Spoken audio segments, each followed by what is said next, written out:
गुरुर्ब्रह्मा गुरुर्विष्णू गुरुर्देवो महेश्वरा गुरुर्साक्षात् परब्रह्मा तस्मै श्री गुरुवे नमः। तस्मै श्री गुरुवे नमः।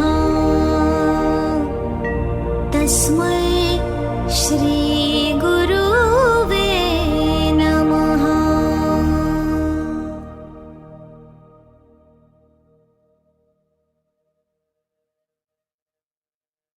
राजा सद्गुणा सिद्धरामेश्वर महाराज की जय। राजा सद्गुणा श्री भाऊसाहेब महाराज की जय। राजा सद्गुणा श्री काळसिद्धेश्वर महाराज की जय।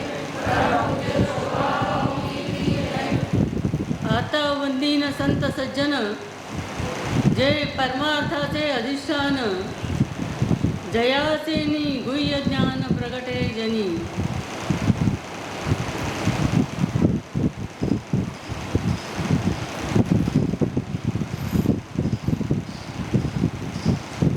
आजचा श्रावण सप्ताहाचा जो पहिला दिवस आहे आणि या श्रावणामध्ये प्रामुख्याने आपला आद्य ग्रंथ महत्त्वाचा ग्रंथ म्हणजे सद्गुरू समर्थ सद्गुरू रामदास स्वामींचा दासबोध। हाच आत्तापर्यंत आपण अनेकदा याचं विवेचन ऐकलेलं आहे। आता हे विवेचन करण्याआधी एक थोडक्यात रामदास स्वामींची ओळख आपण बघूया की रामदास स्वामींचा जन्म 1608 या 1608 झालेला आणि 1682 त्यांचं वास्तव्य, त्यांचा जीवनाचा हा कालखंड आहे। त्यांचं वास्तव्य 12 वर्षापर्यंत जाम गावामध्ये होतं आणि 12 वर्षानंतर जेव्हा त्यांना लग्नाचा योग आला आणि लग्नाच्या बोल्यावर उभं राहिल्यानंतर जेव्हा सावधान शब्द त्यांनी ऐकले त्याच क्षणी ते पळाले बाहेर, म्हणजे लग्न मंडपातून बाहेर पळाले। का तर सावधान शब्द ऐकल्यावर जे सावध झाले ते कायमचे झाले आणि पुढे 12 वर्षांनी त्यांनी भारत भ्रमण केलेलं आहे पायी चालून। आणि हे भारत भ्रमण करत असताना त्यांना अनेक प्रकारची माणसं भेटली, कारण भ्रमण करण्याचं कारण काय होतं, अनेक त्यावेळेला सगळं म्हणजे समाजामध्ये फार वाईट परिस्थिती होती, म्हणजे धर्माला ग्लानी येत चाललेली होती आणि ही धर्माची अवकळा ते प्रत्यक्ष डोळ्यांनी बघत होते। पण हे करत असताना म्हणजे हे भ्रमण करत असताना त्यांना अनेक प्रकारची माणसं भेटली आणि ही अनेक प्रकारची माणसांना त्यांना वेगवेगळ्या प्रकारचे प्रश्न विचारले। आता त्या प्रामुख्याने जर आपण बघितलं तर त्यांना 2 प्रकारची माणसं भेटली। एक म्हणजे निवृत्तीवादी, निवृत्ती मार्ग म्हणजे संतांचा मार्ग आहे त्याला निवृत्ती मार्ग म्हणतात आणि संसारी लोकांचा जो मार्ग आहे त्याला प्रवृत्ती मार्ग म्हणतात। म्हणजे तुम्हाला माहिती आहे निवृत्ती मार्गाकडे फार थोडी माणसं वाटचाल करतात, कारण हा सोपा नाही आहे, कठीण आहे। तसं बघितलं तर तुमचा प्रपंचसुद्धा सोपा नाही आहे, पावलं पावली अडचणी आहेत, आम्ही बघतो ना आता। असो, पण हे करत असताना त्यांना जी काही माणसं भेटली, थोडी माणसं, जी माणसं अशी होती की ज्यांची देवावर श्रद्धा होती आणि त्यांना ईश्वर काय, आपलं स्वरूप काय, हे माया काय, ब्रह्म काय, ही सायुज्य मुक्ती काय आणि हे आपलं शरीर कशामुळे बनलेलं आहे, या सगळ्यांची त्यांना उत्तर हवी होती। म्हणजे त्यांना जिज्ञासू म्हणतात। थोडा काहीतरी अभ्यास केलेला आणि थोडं काय माहिती असलेले असे लोक की ज्यांना जाणून घ्यायचं होतं की स्वरूप आपलं काय आणि माया ब्रह्म काय फरक आहे, अशी त्यांना काही माणसं भेटली. आणि बाकी जी जास्त माणसं भेटली ती जास्त माणसं कसल्या प्रकारची होती, तर त्यांना व्यवहारी माणसं भेटली. व्यवहारी म्हणजे तुम्हाला माहिती आहे की ज्यांच्या पुढे फक्त एकच प्रश्न असतो, द्रव्यार्जन, पैसा मेरा गुरु. पैसा मिळवणं, आपला व्यवहार करणं, द्रव्यार्जन करणं, आपला प्रपंच चालवणं, प्रपंचात आपल्याला कसं मोठं होता येईल, अशी अनेक प्रकारची, म्हणजे थोडक्यात व्यवहारी माणसं म्हणजे प्रवृत्तीवादी माणसं त्यांना भेटली. यांची संख्या जास्त होती. बघा, अशी माणसं जेव्हा एकदा शंकराचार्यांना वाटलं की आपल्याला जे ज्ञान झालं आहे हे जरा सगळ्या लोकांना वाटूया, म्हणून ते बाहेर निघाले आणि एका गावामध्ये आले. तर सकाळी सकाळी लहान मुलं गोट्या खेळत होती. तेव्हा त्यांनी लहान मुलांजवळ गेले, म्हणाले, अरे बाळांनो, तुम्ही काय हे गोट्या खेळण्यामध्ये वेळ घालवता? अरे चांगला अभ्यास करा, शिका, गुरूंना ओळखा, गुरूंकडे जा, देवाला नमस्कार करा, देवाची भक्ती करा, त्याच्याने तुम्हाला देव होता येईल. त्या मुलांनी त्यांच्याकडे बघितलं पण नाही, कारण ती गोट्या खेळण्यामध्ये एवढी दंग होती की ते पुन्हा त्यांना सांगायला लागले, बाळांनो मी काय सांगतोय. तेव्हा ते म्हणाले, अहो ते जाऊ दे ना, आम्हाला खेळू द्या ना, ते काय सांगताय आम्हाला. ते हैराण होऊन पुढे गेले. तर पुढे गेल्यावर त्यांना असा एक ग्रुप भेटला. तुम्हाला माहिती आहे, खेड्यामध्ये जर आपण गेलो सकाळी सकाळी तर तिथे एक मोठं झाड असतं आणि त्या झाडाला असा पार बांधलेला असतो बघा. त्या पारावर रिटायर माणसं बसलेली असतात आणि पारावर त्या गावातली नोकरी न करणारी टार्गेट मुलं बसलेली असतात. ती सगळी मुलं, तरुण मुलं काहीतरी जोक करून हसत होती. तेव्हा हे त्यांच्याकडे गेले, म्हणाले, अरे तुम्ही सगळी तरुण मंडळी आहात आणि तुमचं तरुण रक्त आहे, तर तुम्ही आत्ता हे समाजातले काय प्रश्न आहेत ते समजावून घ्या.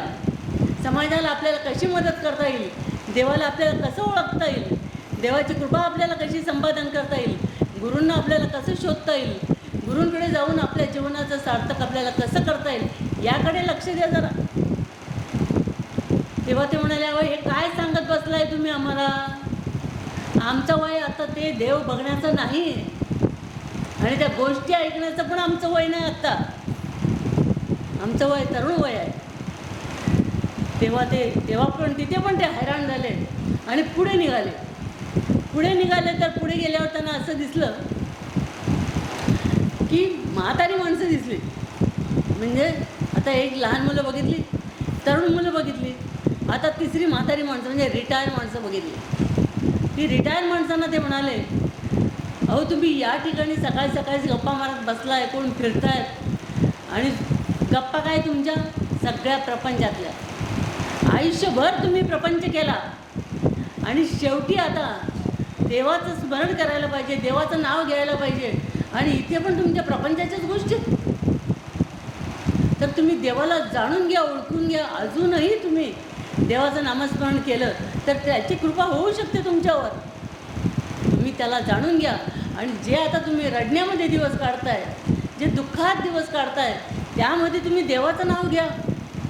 आणि तसं जर केलं तर तुमचं जे काय जीवन आहे आता उर्वरित राहिलेलं ते तुमचं आनंदात जाईल. तेव्हा ते म्हणाले, अहो ते काय तुम्ही सांगत बसलाय, आमचा वेळ घालताय, आमचे प्रश्न सोडवता का सांगा आधी. आमची मुलं आम्हाला ऐकत नाहीत, आमच्या सुना आम्हाला ऐकत नाही, आम्हाला ते त्रास होतो घरी, हे आमचे प्रश्न सोडवत आहे का सांगा आधी.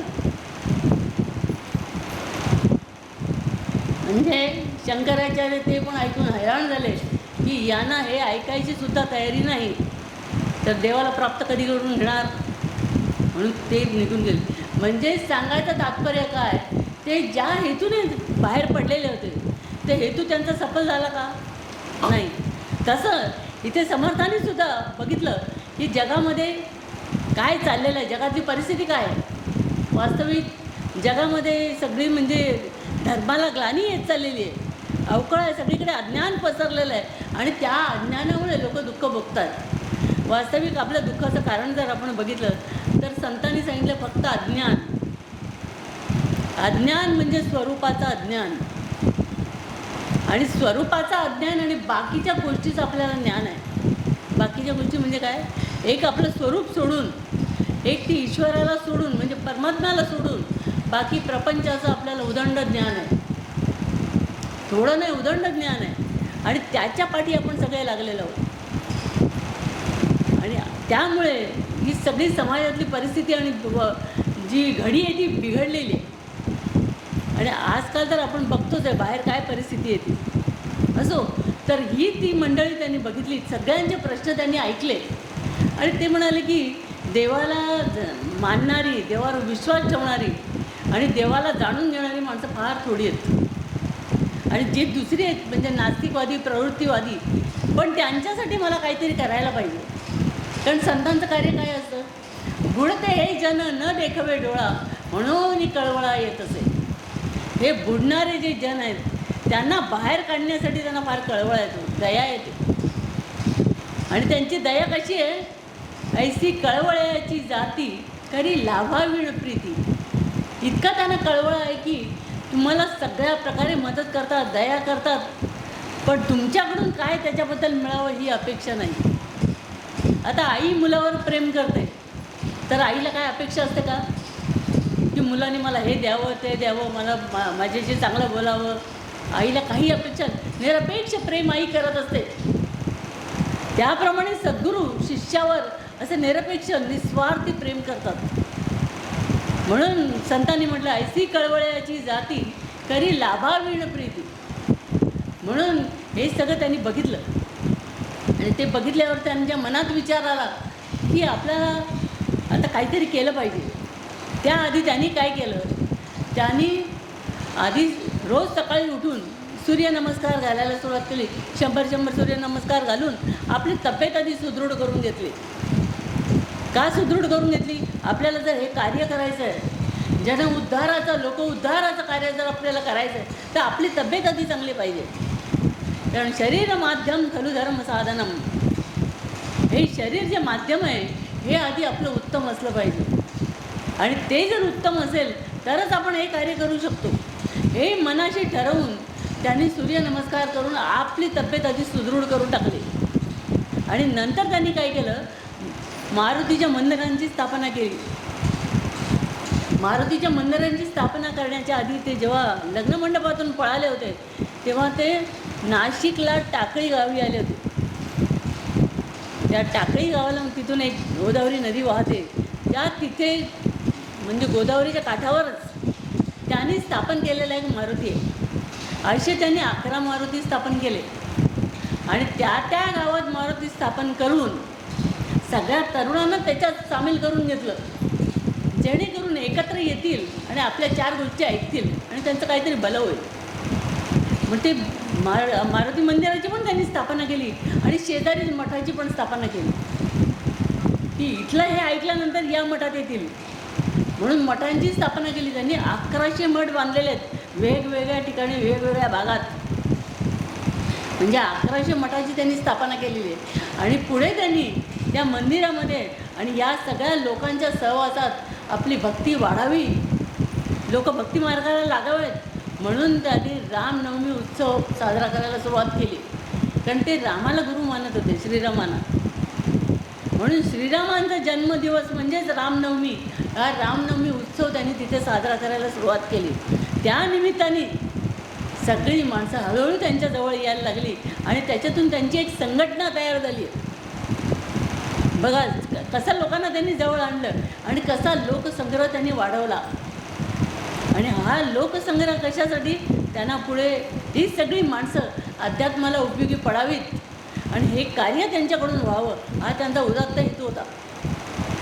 म्हणून त्यांनी ते सगळं लोकांमध्ये हे करून पुढे त्यांनी ठरवलं की ह्या लोकांनी जे अनेक प्रश्न मला विचारले आहेत, हे प्रश्नसाठी मला काहीतरी लिखाण करायला पाहिजे. त्यांनी विचार करायला सुरुवात केली, काहीतरी मला लिखाण करावं लागेल की ज्याच्यामध्ये यांच्या प्रश्नाची उत्तरं सगळी यांना कळतील. म्हणून तोच हा दासबोध ग्रंथ त्यांनी एकांतात लिहावं म्हणून महाडजवळ जे शिवतरगळ आहे त्या शिवतरगळला जाऊन त्यांनी एकांतामध्ये दासबोध लिहिलेला आहे. आणि पुढे त्यांनी सांगितलेलं आहे की हा जो दासबोध ग्रंथ आहे, वास्तविक आपण ग्रंथ जेव्हा सुरुवातीला सगळे आध्यात्मिक ग्रंथ सुरुवात केली जाते तेव्हा त्या ग्रंथामध्ये गणपतीचं स्तवन केलं जातं सुरुवातीला. कारण गणपती हा विद्या देवता आहे, विघ्न निवारण करणारी देवता आहे, म्हणून पहिलं गणपतीचं स्तवन केलं जातं. पण त्यांनी तसं न करता या दासबोधामध्ये त्यांनी ग्रंथारंभ लक्षण पहिलं सांगितलेलं आहे. आणि असा सुरुवात करणारे फक्त रामदास स्वामी एकमेव संत आहेत. पुढे त्यांनी सांगितलेलं आहे की जे मी दासबोध लिहिला या दासबोधाबद्दल त्यांनी थोडंसं सांगितलेलं आहे, विवेचन केलेलं आहे की दासबोध हा कोणाच्याही हाती देऊन उपयोग नाही आहे. त्याच्यासाठी ती व्यक्ती अधिकारी असली पाहिजे. आता मी सांगते तुम्हाला, पण अधिकारी म्हणजे जे बोललेलं आहे ते कळलं पाहिजे, म्हणजे त्यांचा पहिला बेस तयार पाहिजे अध्यात्माचा. आता तुम्ही सगळं महाराजांचं भरपूर काही ऐकलेलं आहे इतके वर्ष, तुमचा बेस महाराजांनी घट्ट करून टाकलेला आहे. त्यामुळे मी इथे काही जरी सांगितलं तरी तुम्हाला लगेच समजतं, कारण बेस महाराजांनी घट्ट केलेला आहे. तसा त्यांनी सांगितलेलं आहे की शिष्य हा अधिकारी असला पाहिजे आणि अधिकारी शिष्यानीच हा ग्रंथ वाचला पाहिजे आणि ऐकला पाहिजे. त्याच्या उलट जर शिष्य अधिकारी नसेल, अधिकारी म्हणजे काय मोठ्या पदावर तर नाही, अध्यात्मातलं काहीतरी साधना वाचन केलेला असला पाहिजे. आणि तसा जर असेल आणि तसा जर नसेल तर त्याची स्थिती काय होईल? माकडाच्या हातामध्ये रत्न दिलं त्याला काय उपयोग आहे? फेकून दिल तो, काहीतरी दगड आहे काच आहे म्हणून फेकून दिलं. म्हणजे माकडाच्या हातात रत्न आणि आपण म्हणतो ना गाढवाला गोळाची चौक आहे. जे गाढवा पुढे वाचली गीता समजेल, सांगणारा दमेल, कारण तो अधिकारी नाही आहे. म्हणून त्यांनी त्याच्यावर जास्त भर दिला आहे की शिष्य हा ग्रंथ ऐकण्यासाठी वाचण्यासाठी अधिकारी असला पाहिजे. म्हणजे त्यांनी त्याच्याबद्दल थोडा अभ्यास केलेला असला पाहिजे, त्यानेच तो ग्रंथ ऐकावा आणि हाताळावा. म्हणजे पहिली इयत्तेपासून वरच्या इयत्तेपर्यंत जे काही सगळं ज्ञान आहे ते सगळं ज्ञान त्यांनी या दासबोधात लिहिलेलं आहे. आता दासबोधाचं जर आपण परीक्षण केलं तर सामाजिक, शैक्षणिक, राजकीय, नंतर व्यवहाराबद्दल, प्रपंचाबद्दल अशा अनेक प्रकारची माहिती या दासबोधात आपल्याला दिसून येते. म्हणजे दासबोधाची अंग, वेगवेगळ्या अंगांचा त्यांनी त्याच्यात समावेश केलेला आहे दासबोधामध्ये. आणि दासबोधामध्ये त्यांनी सांगितलेलं आहे की दासबोध वाचताना, दासबोधाबद्दल त्यांना सांगायचं झालं तर दासबोध काय आहे, हा जो ग्रंथ याच्याबद्दल त्यांनी जेव्हा ग्रंथारंभ चालू केला तेव्हा ते म्हणतात की तुम्ही जर याच्याकडे मत्सर या दृष्टीने बघाल, आता ते आपण बघितलं अधिकारी झालं, पण वाचताना जर तुम्ही बघाल की हे काय सांगतायत, यांना काय कळतंय, यांनी कधी एवढा अभ्यास केला आहे, असं जर तुम्ही मत्सर दृष्टीने बघत असाल तर ते म्हणतात की मत्सर दृष्टीने जर बघितलं तर त्याला तेच प्राप्त होईल, जैसा ज्याचा भाव तैसे त्यास प्राप्त. तुम्ही ज्या भावाने ऐकाल आणि वाचाल तेच तुमच्या पदरात पडेल.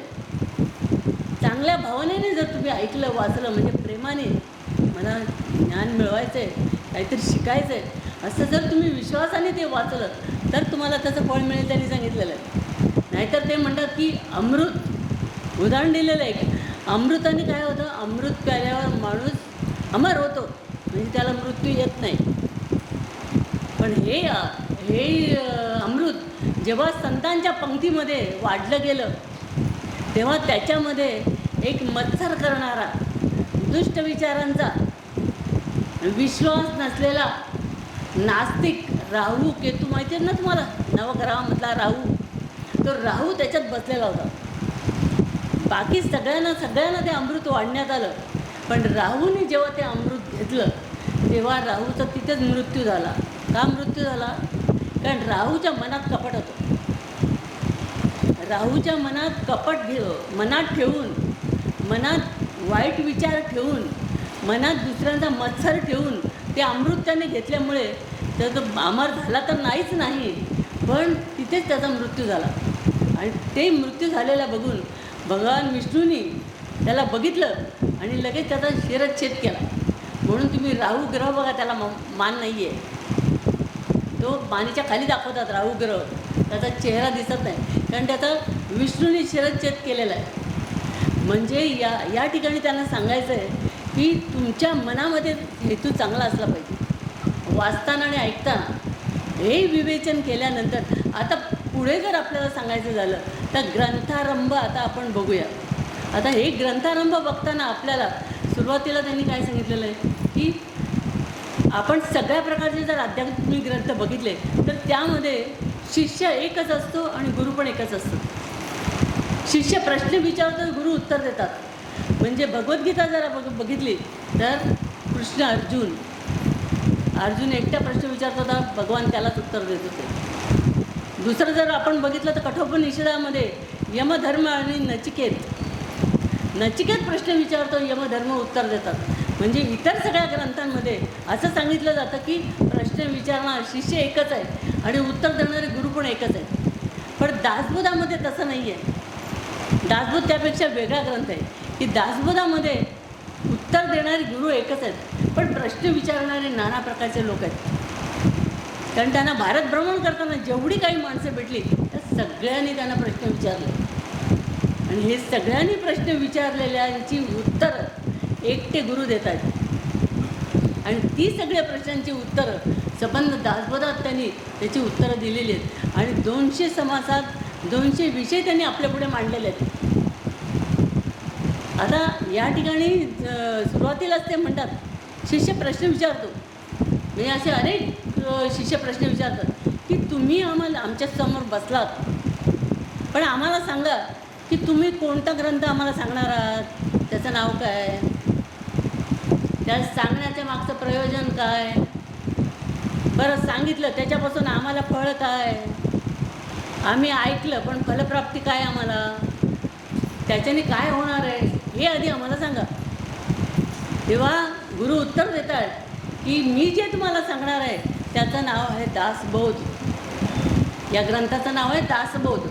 दासबोध म्हणजे तुम्हाला माहिती आहे, महाराज सोपी व्याख्या सांगायची की दासांसाठी केलेला बोध किंवा दास्यत्वातून सुटण्यासाठी केलेला बोध. आता आपण सगळे दास आहोत की नाही? कोण नवऱ्याचे दास आहेत, कोण मुलांचे दास आहेत, कोण सासू सासऱ्यांचे दास आहेत, कोण शेजारच्यांचे दास आहेत, कोण आजूबाजूच्या माणसांचे दास आहेत, म्हणजे घाबरून दास आहेत. सगळे दासच आहेत. कोण मालक म्हणून राहतोय का सांगा मला? एकमेकांना घाबरतात सगळे. फक्त संत सोडून बाकी सगळे कोणाकोणाचे दास आहेत. पण संत तुम्हाला सांगतात अरे तुम्ही हे सगळे दास, मुलांचे दास होता, मुलींचे दास होता, घरा सासूचे दास होता, पण हे तुमचं ऐकतात का? हा मोठा प्रश्न आहे. त्यापेक्षा तुम्ही देवाचे दास व्हा. तुम्हाला काहीतरी पदरात पडेल आणि समाधान मिळेल. तुम्ही एकदा देवाचे दास होऊन बघा ना, काय काय होतं आपलं, काय काय आपल्याला मिळतं, आपल्याला कसं समाधान मिळतं, आपल्याला ते कसे मजेत ठेवतात, आपल्याला ते कशी हेल्प करतात. तुम्ही दास होऊन तर बघा देवाचं. म्हणजे बघा तरी म्हणतात ते, थोडीशी झलक तरी बघा. बघा ना, आपल्याकडे येणारे लोक मला सांगतात ताई इथे प्रवचन ऐकलं, गाडीमध्ये रिकामी होती गाडी, बसायला जागा मिळाली. हे छोटे छोटे गोष्टी आहेत. या गोष्टी महत्त्वाच्या नाहीत, पण असू दे. म्हणजे त्या भाव आहे, चांगल्या भावाने ते आलेले आहेत, त्यांना तसे अनुभव येतात. पण वास्तविक खरा अनुभव म्हणजे काय, आपल्याला या स्वरूपाबद्दल अनुभव आले पाहिजे की ते ऐकताना, ते वाचताना आपल्या डोळ्यातून पाणी आलं पाहिजे, आपलं हृदय असं हललं पाहिजे की जे संतांना मिळालं आम्हाला का नाही मिळत, आम्हाला पण मिळालं पाहिजे असं वाटलं पाहिजे तुम्हाला आतमध्ये, आणि असा आनंद तुम्हाला आतमध्ये झाला पाहिजे. तर त्यांनी सांगितलं या ठिकाणी देवाचे दास तुम्ही एकदा होऊन बघा, नुसती झलक बघा, आणि मग आवडलं तर मग पक्के दास होऊन जा. म्हणून नोंदवलेकर महाराज म्हणतात की की देवाचा दास होण्यासाठी तुम्हाला काय करावं लागेल? काय 1-2 तास केलं आणि महिनाभर मजा मारली तर चालेल? आजच्या दिवस इथे बसलाय, नंतर महिनाभर काहीच बोलायचं नाही तोंडाने, तसं नाही चालणार. त्याने एक उदाहरण दिलं आहे छानपैकी. तुम्ही मुंगळा बघितला? घरात मुंगळे असतात ना, सगळ्यांकडे आहेत. तो मुंगळा गुळाला चिटकला. आता तुम्ही एक मस्त डिमार्टमधून डे पाडलेली गुळाची, ती ठेवली आहे तुम्ही अशीच बाहेर, आणि मुंगळ्याने ती बघितली आणि मुंगळं जाऊन त्याला चिटकला. चिटकल्यावर काय, त्याने काय नुसता गप्पा बसला नाही, खायला सुरुवात केली, आवरटपणा करायला. हे तुम्ही बघितलं, आणि बघितल्यावर तुम्ही अरे कालच मी गुळ आणला, आणि न विचारता आपलं खायला चालू. म्हणून तुम्ही जाता आणि त्या मुंगळ्याला काय करता? ओढता म्हणजे गुळापासून बाजूला करतात. पण बाजूला करताना काय होतं, मुंगळ्याने इतकं घट्ट पकडलेलं असतं गुळाला, आणि खाण्याचं काम इतकं जोरात चालू असतं की मुंगळ्याचं पाठची बाजू असते ना, ती तुमच्या हातात येते, पुढची बाजू चिकटकलेली आहे गुळाला. म्हणजे तुम्ही किती जरी जोर लावून शिवी घालून मनात त्याला जरी ओढला तरी तो मागचा भाग तुम्हाला मिळतो, पुढचा भाग गुळाला चिटकलेला आहे. कारण त्याचं गुळ खायचं काम, त्याचं लक्षात नाही कोण मला तोडतं आहे आणि कोण ओढतं आहे. त्याचं काम गुळातली मजा प्राशन करण्यामध्ये आहे. तसं ते म्हणतात, त्या मुंगळ्यासारखी चिटकून राहा. कोणी जरी ओढायचा प्रयत्न केला तरी ओढले जाणार नाही. आता तुम्ही मला ओढायचा प्रयत्न केला, काय ताई सोडा ना ते सगळे, या ना आमच्याकडे, तर ओढू शकाल तुम्ही मला? नाही, मुंगळ्यासाठी चिटकलेली मी. म्हणजे असं आपल्याला कोणी जरी ओढायचा प्रयत्न केला, बाजूला करायचा प्रयत्न केला, आणि काय काय वाईट सांगितलं तरी जो सुटत नाही आणि सोडत नाही त्याला म्हणायचा शिष्य. म्हणून शिष्य पाहिजे अति तत्पर परमार्थाचे. परमार्थाला तत्पर असलं पाहिजे. कोणी काही सांगितलं तरी ऐकायचं नाही. बस मला आनंद मिळतो ना, मला ती स्थितीला जायचं आहे, मला गुरूंचं ऐकायचं आहे, गुरूंच्या पावलावर पाऊल ठेवून मला प्रवास करायचा आहे, वाट चालायची आहे. तर याला म्हणतात चिटकणं. तसं ते म्हणतात की तुम्ही चिटकून राहिलं पाहिजे. आणि म्हणून तिथे असं हे चिटकणं म्हणजे त्यांनी सांगितलेलं आहे की दासबोधाची मी जे तुम्हाला सांगत होती की गुरूंना त्या शक्तीला असं आपल्याला चिटकून राहता आलं पाहिजे. पुढे त्यांनी सांगितलेलं आहे की या ग्रंथाचं नाव दासबोध आहे, पण ती कशासाठी आहे, याच्यामध्ये काय सांगितलं आहे, काय सांगितलं तर याच्यामध्ये सांगितलं आहे मुख्य भक्तीचा निश्चय, शुद्ध ज्ञानाचा निश्चय, आत्मस्थितीचा निश्चय बोलीला असेल. याच्यामध्ये शुद्ध ज्ञान, स्वरूप ज्ञान, सायुज्य मुक्ती, देव कोण, आपण कोण, हा प्रपंच काय, शरीर आणि आपला काय संबंध आहे, त्या आत्म्याचं नामस्मरण कसं करायचं, म्हणजे या सगळ्या गोष्टींचं वर्णन त्याच्यात सांगितलेलं आहे रामदास स्वामीने.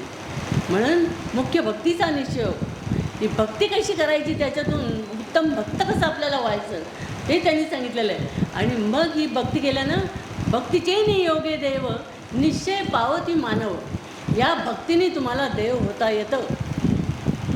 खात्रीने सांगितलेलं आहे, जर उत्तम भक्ती तुम्हाला करता आली तर तुम्हाला देव होता येतं. आणि हे देव होता येतं म्हणजे काय, महाराज मला जेव्हा कोल्हापूरला घेऊन गेले तेव्हा महाराज मला म्हणाले, बघ तुला मी हे प्रवचनात पुढे आणणार आहे, तू प्रवचन करायची, मी सांगितलेलं ऐकायचं. तर मी म्हटलं महाराजांना, इतक्या सगळ्या लोकांसमोर प्रवचन मला नाही जमणार. तर महाराज म्हणाले, तू सांगितलेलं ऐकणार की नाही. म्हटलं बघू, पुढच्या पौर्णिमेला बघू, आत्ता नको. दुसऱ्या दिवशी पौर्णिमा होती. असं करून मी 4 पौर्णिमा घालवल्या, पण मी प्रवचनाला बसली नाही. तेव्हा नंतर महाराज मला म्हणाले, बघ आज तू बसणार का नाही सांग मला. पण म्हटलं इतक्या सगळ्या लोकांना बघितलं तर मला घाबरगुंडी उडालं. विवेकानंदांची उडाली होती तिकडे, परिषदेला गेले होते तेव्हा अमेरिकेला. तर म्हटलं माझं काय, अरे मी सांगतो ऐक. म्हटलं चला तू करणार का नाही, आता दारुड्याची लग्न लावून टाकेन. बापरे, म्हणलं मी जी धडकी घेतली आणि महाराज म्हटलं बरं ठीक आहे उद्या बसतंय. कारण यांचा शब्द खरा झाला तर काय करायचं. म्हणून घाबरून मी महाराजांना सांगितलं बसते उद्या. आणि तुम्हाला सांगू महाराजांच्या शब्दामध्ये एवढी ताकद की महाराजांनी मला सांगितलं तू प्रवचन पहिलं लिहून काढ आधी आणि नंतर पाठ झालं तर बरं आहे, पाठांतर करून न बघता बोल, समजा नाही आठवलं पान वाचून दाखव. मी सगळ्यांना सांगेन आमचा पोपट नवीन आहे, कोणी तुला हसणार नाही आमचे शिष्य, मी आधीच सांगून टाकेन. पण बस आज तुम्हाला सांगू मी पहिलं प्रवचन 12 फुलस्केपच्या पानाचं केलेलं आहे. त्यात काहीसुद्धा बघितलं नाही मी, 12 पानं फुल पाठ करून दाखवली आणि म्हणून दाखवली स्टेजवर. तेव्हा महाराज मला म्हणे आता काय तुझं का मुका घ्यायचा का? 12 पानं बाई पाठपोट म्हणजे 12 दोन 24 पानं. बघ तू घाबरत होतीस ना, कशी जोरात बोललीस. आणि ते प्रवचन होतं आपुला तो एक देव करून घ्यावा, तेणे विणे जीवा सुख नव्हे. आपण प्रत्येकाने आपला तो देव करून घ्यावा, तेणे विणे जीवा सुख नव्हे. त्याच्याशिवाय जीवाला सुख मिळणार नाही. काय पैसे मिळू दे, गाड्या मिळू दे, घरं मिळू दे, सुख आहे का त्याच्यात? मग राजे राजवाडे वेडे होते का? त्यांनी घरदार सोडून संन्यास घेतला. गौतम बुद्ध तुम्हाला माहिती आहे, महावीर माहिती आहे, परीक्षित राजा, सगळ्यांचं आपण बघितलेलं आहे. मग त्याच्यात सुख असतं ते याच्या कशाला पाठी लागले असते ते? त्याचाच अर्थ त्याच्यातलं सुख कसं आहे तुम्हाला माहिती आहे. त्याच्यातलं सुख म्हणजे तुम्ही आपण ज्या प्रपंचाच्या पाठी लागलो त्या प्रपंचाचं सुख म्हणजे कसं आहे. संतांनी सांगितलं तुलसीदासांनी की तुलसी तुलसी क्या कहो. तुलसीदासांनी सांगितलं 8चा आकडा, 8चा आकडा कमी कमी होणार आहे. म्हणजे 8 1 8, 8 दुणे 16, 6 आणि 1 किती 7, 8पेक्षा 7 कमी, 8 त्रिक 24, 24 2 अधिक 4 किती 6, 7पेक्षा 6 कमी, 8 चौक 32, 8 पंचे 5पेक्षा 4 कमी, 8 7 48, 48 म्हणजे 8 आणि 4 12, 2 आणि 1 3. वाढणार आहे का कमी कमी होणार आहे? कमी कमी होणार आहे. म्हणजे आपला प्रपंचाचा पाडा हा असा आहे. आणि परमार्थाचा पाडा ऐकायचा तुम्हाला, 9चा पाडा. 9 1 9, 9 थोडे 18, 1 आणि 8 किती 9, 8 त्रिक 27, 2 आणि 7 किती 8 चौक 9 चौक 36 किती 6 आणि 3 9. पाडा जर 9चा तुम्ही बघितला शेवटपर्यंत 9 तसाच राहतो, बदल नाही. आणि तुमच्या पाड्यातला बदल कमी कमी कमी होत जातो. म्हणजे संतांनी आतापर्यंत आम्ही पाडे पाठ केले, कोणाच्या आलं लक्षात आलं? संतांच्या आलं बघा.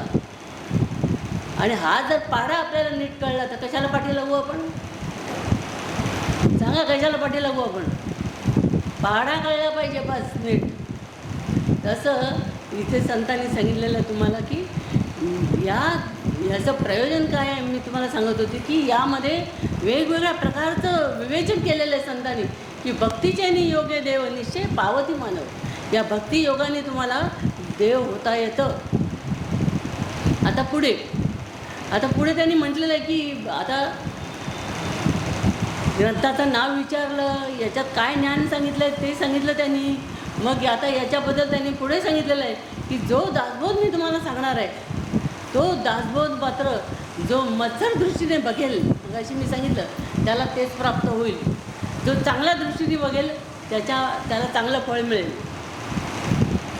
म्हणून त्यांनी सांगितलं की हे सांगितलेलं म्हणजे ऐकताना कोणी जर सांगत असेल तर मनात काही संशय ठेवून, त्या व्यक्तीबद्दल काही संशय ठेवून ऐकू नका, काही पत्रात पडणार नाही. म्हणजे ऐकताना तुम्ही चांगल्या दृष्टीने ऐकलं पाहिजे हे त्यांनी पुढे सांगितलेलं आहे. आणि शेवटी सांगितलं फलश्रुती काय. फलश्रुती म्हणजे ते दासबोध आम्ही ऐकला. आता श्रावण महिना म्हणजे कसला महिना आहे महाराज म्हणायचे? श्रवण करण्याचा महिना. म्हणून या दासबोधातसुद्धा रामदास स्वामींनी नवविधा भक्ती सांगितलेली आहे. आणि नवविधा भक्तीतली सगळ्यात पहिली भक्ती श्रवण भक्ती सांगितलेली आहे. श्रवण भक्ती ऐकणं. आता तुम्ही म्हणतात आम्ही ऐकत नाही का? दिवसभर तर ऐकतच आलेलो आहे आम्ही. अरे पण तुम्ही संतांचं ऐकता का? बायका पोरांचं ऐकता, शेजारच्यांचं ऐकता, मित्राचं ऐकता, भांडणं ऐकता, काय काय ऐकतं? हे ऐकणं म्हणतात का याला? याला ऐकणं म्हणत नाहीत.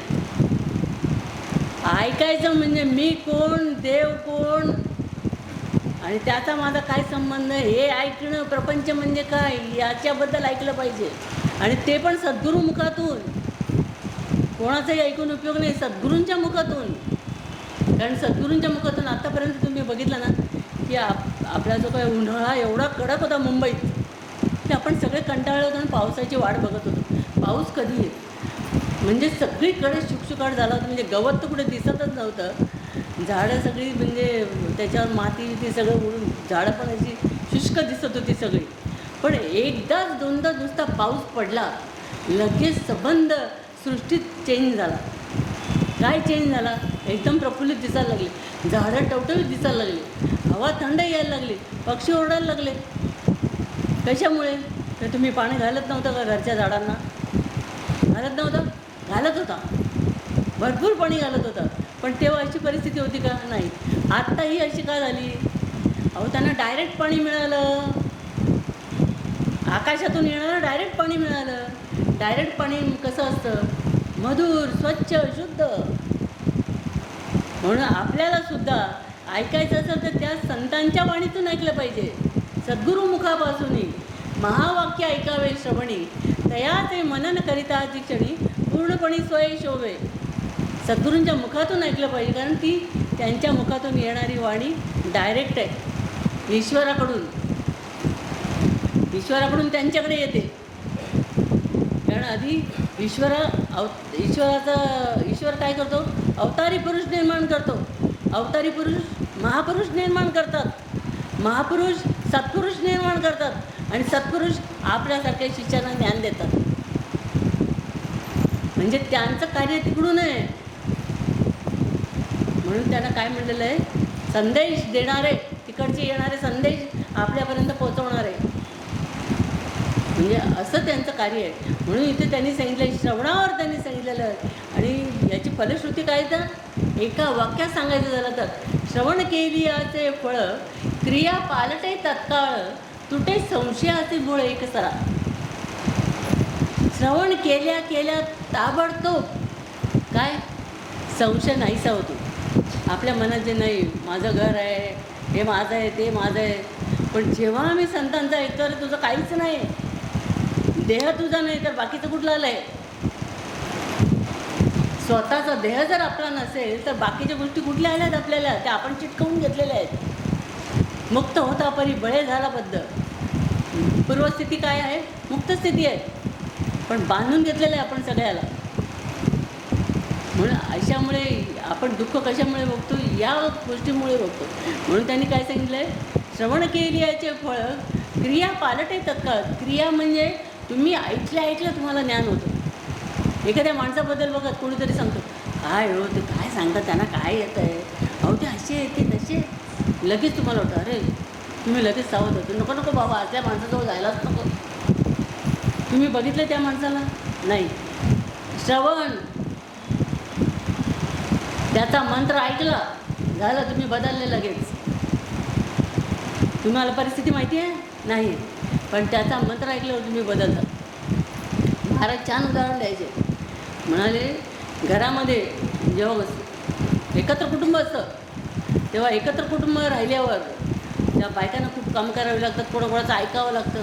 मग ते हळूच नवऱ्याच्या कानात सांगते, अहो आपण आता बाहेर जाऊया राहायला. आणि तो मंत्र दिला की काय मग मंत्र लागू झाला, लगेच बाहेर पडायची व्यवस्था. मग महाराज लगेच म्हणायचे, हा मंत्र दिलेला दिसतोय. पण त्याच्या मनात काय असतं?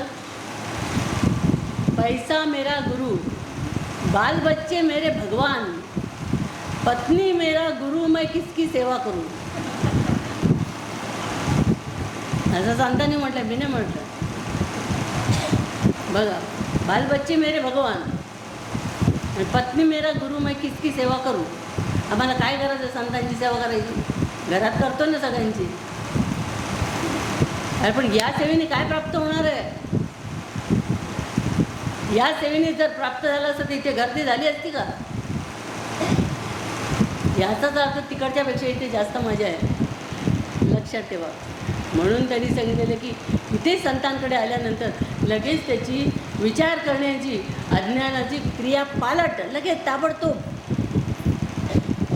आणि हे श्रवण केल्यानंतर अज्ञान जातं, भ्रांती जाते. भ्रांती म्हणजे भ्रम. प्रत्येकाला काही ना काही वेगवेगळे भ्रम असतात. असं करू तसं करू वेगवेगळे, आता काय सांगायची गरज नाही. भ्रमाचं पण एक हे बरं का, आपल्याकडे समाज आहे, वाचा तुम्ही दासबोधामध्ये भ्रमनिरूपणा. त्याच्यात वेगवेगळे भ्रम सांगितलेले आहेत. त्यातल्या कुठल्या भ्रमात आपण बसतो ते बघायचं.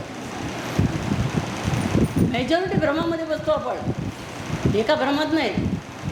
वाचतंय कोण आणि वाचलं तर ऐकतंय कोण आणि आत उतरवतंय कोण सांगा मला. सगळं लिहिलंय त्यांनी. रामदास स्वामींनी जेव्हा ग्रंथ लिहिला तेव्हा का त्यांनी मनाने लिहिलेला नाही आहे. तुम्ही म्हणाल ते काय मनाने लिहितात, काय ते चालतात टोकतात काहीतरी. तसं नाही आहे. त्यांनी सगळ्या शास्त्रांचा अभ्यास केलेला आहे. उपनिषद हे भागवत, हंसगीता, गुरुगीता, पांडवगीता, उत्तर गीता, वेद आणि वेदांत या सगळ्यांचा अभ्यास आहे. उपनिषद, वेद सगळी उपनिषद सगळ्यांच्या, सगळ्या गुरुगीता आणि पांडवगीता आणि हंसगीता, उत्तर गीता, अवधूत गीता, वेद आणि वेदांत सगळ्यांचा अभ्यास करून सार काढून त्यांनी ते लिहिलेलं आहे. मग असं लिहिलेलं असताना ते तुम्ही खोटं म्हणू शकता का? म्हणू शकता? तुम्ही जर म्हणत असाल खोटं तर मग सगळ्यांनाच खोटं ठरवाल तुम्ही. सगळेच खोटे आहेत, म्हणजे संत सगळेच खोटे आहेत आणि उपनिषद भागवत सगळंच खोटं आहे. तसं नाही आहे ते. म्हणून त्यांनी सांगितलं आहे की इथे हे हा दासबोध हाताळताना चांगल्या दृष्टीने हाताळा, चांगल्या भावनेने, स्वच्छ मनाने त्याचं श्रवण करा आणि त्याचा अभ्यास करा. म्हणून त्यांनी सांगितलेलं आहे की आम्हाला हे सगळं दुःख कशामुळे होतं. ते म्हणतात की आधी मनात तिरस्कार असला की क्रोध येतो, क्रोध आला की अहंकार येतो, अहंकार आला की नाश होतो, दुःख येतं. ही चेन आहे. एक आलं की दुसरं येतं, दुसरं आलं की तिसरं येतं, तिसरं आपोआप या चेनमध्ये माणूस सापडतो. आणि सापडला की शेवटी त्याच्या पदरात काय, दुःख. म्हणजे धडपड कशासाठी, आनंदासाठी. आणि मागे का पडतो, या गोष्टींमुळे. म्हणून त्यांनी सांगितलं आहे सगळ्यात उत्तमोत्तम गुण कुठला असेल तर अहंकार विरहित राहणे. इतकं सोपं नाही आहे ते की अहंकार आम्ही गेला म्हणून तुम्ही म्हणाल गेला आमचा अहंकार. इतका सोपा नाही येतो. त्याला संतांचा संग पाहिजे, सतत अभ्यास पाहिजे, तरच तो जाऊ शकतो.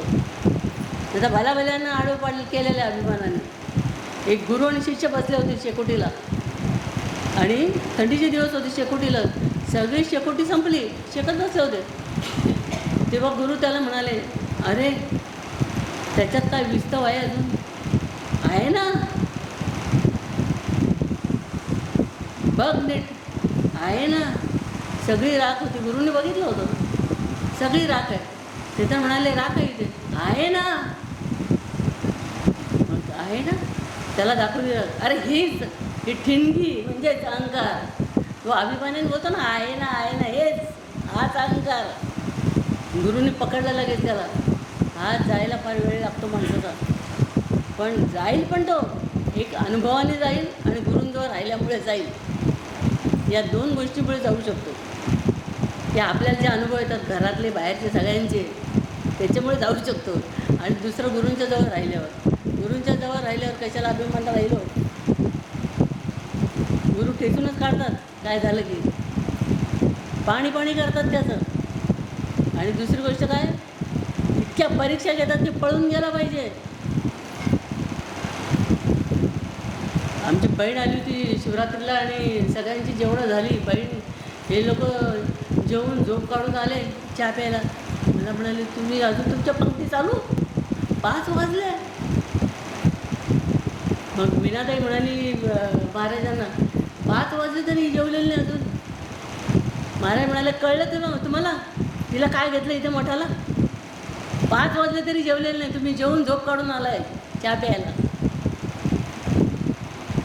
हे लोक मला बोलले, अरे काय तुम्ही जरासुद्धा आमच्याकडे येत नाही, गप्पा मारत नाही दिवसभर, हे काम ते काम, याला चहा कर त्याला जेवण दे, हेच काम दिवसभर.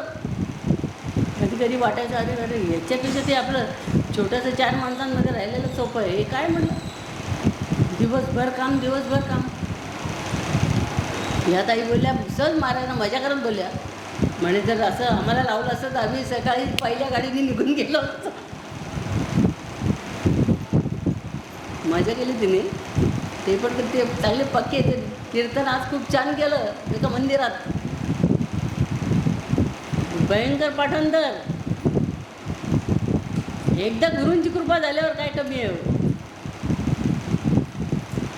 म्हणजे या इथे गुरूंची कृपा आवश्यक आहे. म्हणून त्यांनी सांगितलं की सगळ्यात शेवटी त्यांनी दासबोधाचं सांगितलेलं की हे जर तुम्हाला कळायला पाहिजे असेल तर तुम्ही स्वतः अधिकारी असलं पाहिजे. आणि हे अधिकारी म्हणजे वाचन केलेलं असलं पाहिजे, देवावर विश्वास असला, चांगलं ऐकलं पाहिजे, चांगलं बोललं पाहिजे असो. तर आज आपण पहिला दिवस आपला छान साजरा झाला महाराजांच्या सहवासात, तुमच्या सगळ्यांच्या सहवासात. आज आपण सुरुवातीला स्वामींकडे प्रार्थना करूया. सदा सत्संगला घडावी नित्य गुरु सेवा मागणी हेची मागूया आदरे आदि वंदूया हरिहरा सिद्धरामाया आदरे आदि वंदूया हरिहरा काळसिद्धाया आदरे आदि वंदूया. राजा सद्गुणा सिद्धरामेश महाराज की जय. राजा सद्गुणा श्री भाऊसाहेब महाराज की जय. राजा सद्गुणा श्री काळसिद्धेश महाराज. आज आपल्या कार्यक्रमाला उज्जैनचे महाकाल आलेले आहेत, उज्जैनीहून. आणि ते दुसरे सिद्धगिरी मठातले काडसिद्धेश्वर. आणि हे प्रत्यक्ष शिवशंकर. गुरुर् ब्रह्मा गुरु विष्णू गुरुर्देव महेश्वरा गुरु साक्षात परब्रह्म तस्मै श्री गुरुवे नमः. अशी सगळी मंडळी आलेली आहेत, लक्षात ठेवा. म्हणून इथे आनंद आहे. आणि तुम्ही सगळे आलात म्हणून पण तुमच्यामुळे जास्त आनंद आहे.